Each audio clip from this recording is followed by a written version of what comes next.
Hey, what's up guys? It's your girl Hillary Purdy Watkins and I am the founder of the Stuck Between series. The Stuck Between series is a multimedia series and it helps people get through those rough patches of life that make them feel stuck. So today we're shifting gears a little bit because I'm going to Spain this summer to study abroad. So this is a new series entitled Stuck Between English and Spanish. Let's get started with episode 1.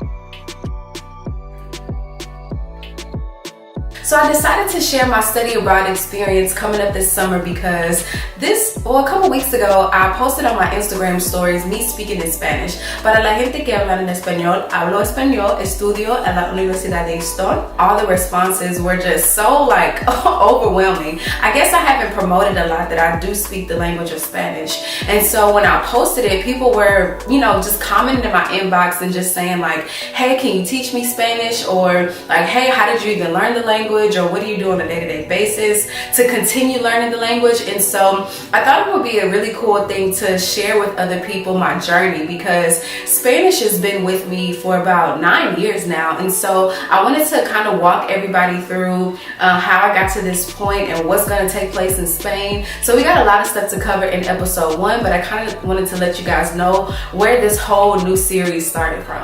My Spanish journey started in high school. So I took about 3 years of Spanish in high school, and a few of my friends, they really didn't take Spanish class seriously. They just kind of did it because it was a requirement. I live in Texas, so it makes sense for me to pick up a language like Spanish because I knew it would be useful. And as a believer, as I've grown in my relationship with the Lord, I wanted to be able to share the gospel with people that didn't speak the language that I spoke. And so I knew that being in Houston, being in Texas, and being able to share not only my story with other people, but also being able to share the gospel would be a beautiful thing. And so my Spanish journey started when I was about 14 in 9th grade. And then when I went to undergrad, I wanted to continue learning the language. When you get a BA, 2 years of a foreign language is required. And so as I was going through Spanish 1501, which was a 5-hour class, and then Spanish 1502, which was another 5-hour class, I was like, I really enjoy taking Spanish a couple times a week. And so when I got into my second year, I had a professor and she was from Spain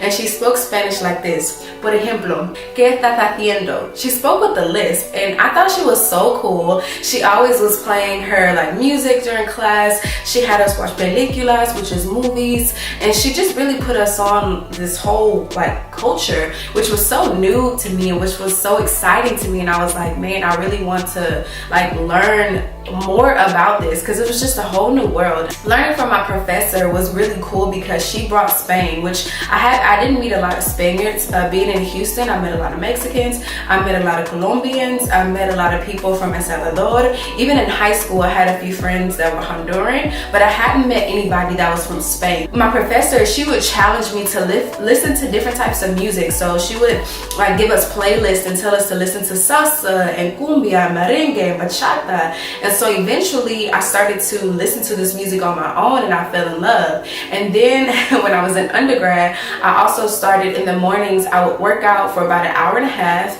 And as I would be on the treadmill or the stair climber, I would watch Despierta Americas. And then when I was getting ready to wind down in the evenings, I would also work out right before I wind it down. So when I work out again for the second time, I would watch telenovelas, which is soap operas in Spanish.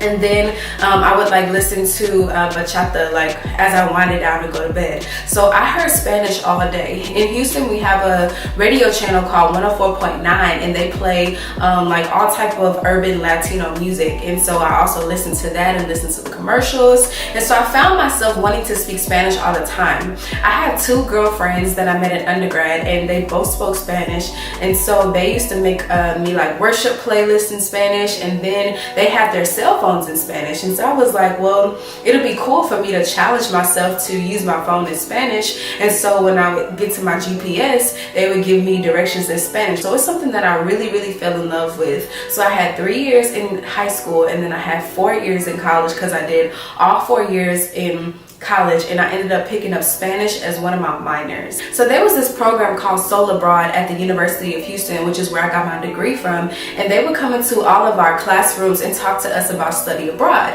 And if you don't know what study abroad is, study abroad means that you go with your university that you're studying at, and there's a partnership between a foreign university or an international university, and so you get to be a student of an international university, and you can learn anything. You can learn about the medical industry there, you can learn another language. But for us, since they were coming in our Spanish classes, they wanted us to learn Spanish there. So when Soul Abroad came into my undergrad class, I was very, very excited. I mean, I was like, oh my gosh, I didn't even know this was a thing. They don't tell you about this in high school. No one in my family at the time had been abroad, and so it was just a very, very new concept. And so when I first heard about it, when I was in undergrad, that first class, I was only 17, so I felt like I wasn't necessarily old enough to go study abroad at that time. So fast forward a couple years later, this is my junior year in college, and I'm a little bit older. I'm 19 now, about to turn 20, and I was like, this would be the perfect time to go because I feel like, you know, I'm not married, I don't have any kids, I'm almost done with college, but I have some experience under my belt. I feel like this would be the right time to do it. And so when I went to go talk to the study abroad office, and mind you, I've been getting emails about Soul Abroad for about 2 years. So when I went to go talk to the study abroad office, and just to kind of get some more information, they were like, hey, you qualify for a scholarship. It's a scholarship called the Gilman Scholarship, and it was about $5,000. At the time, I would have been able to study in Granada, Spain, which is in the south of Spain. And so I was like, oh, this would be a great opportunity. So I talked to my mom about it, and she was like, no, absolutely not. I don't want my child studying abroad. And I'm like, girl, if I want to go, I'm gonna go. What had happened was my professor was like, hey, if you want to go study abroad, that means number one, I have to give you the test early, and I don't want to do that. And so I was like, why?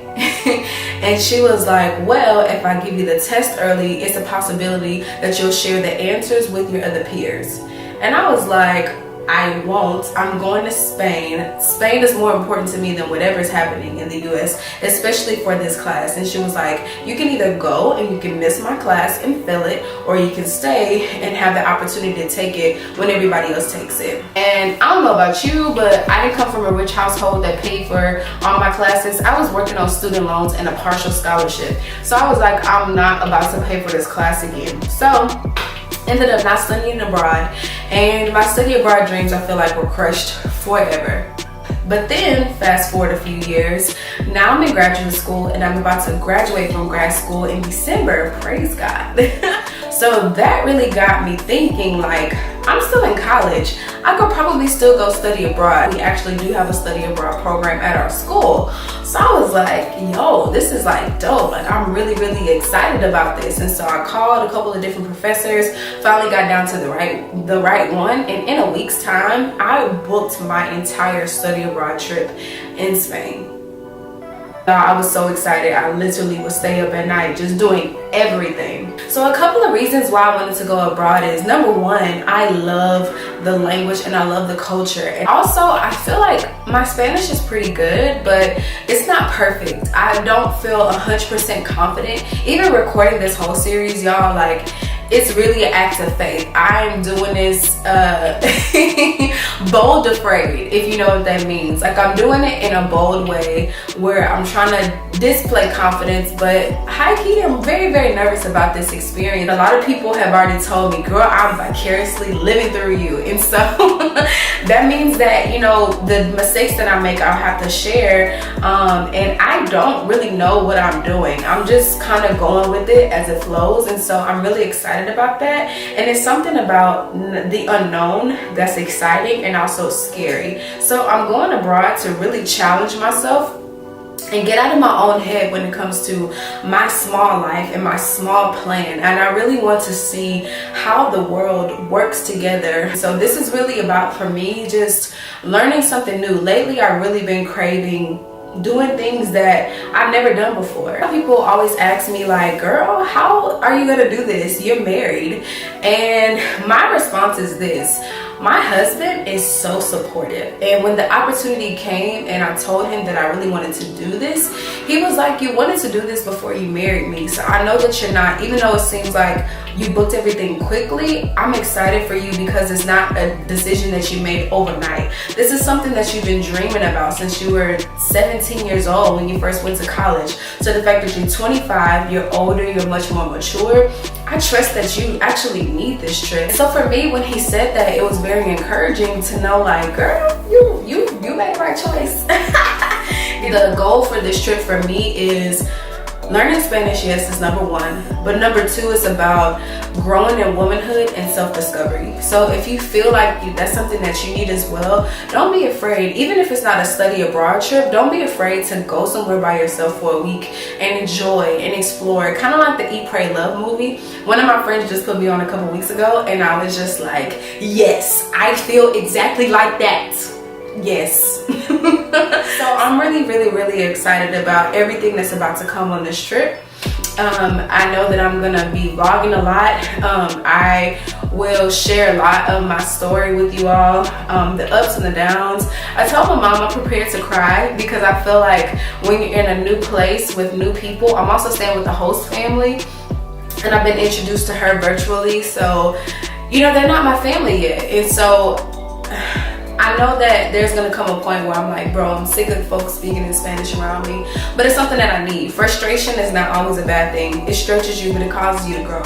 So I'm excited about that. So if you want to keep up with me, I'll post stuff on YouTube, but I'm also going to post a lot on Instagram and Facebook. So you can reach me at Stuck Between Series and my personal page at HPrettyWatkins, and I'm going to leave them in the description box below. So definitely comment. Let me know what you think. If you've ever been to Europe, please give me tips. So thank you guys so much for watching. I know this was a real chatty video, but I had to give y'all the lowdown and the rundown on my upcoming study abroad trip. Make sure you press that subscribe button, and until the next video, I'm out.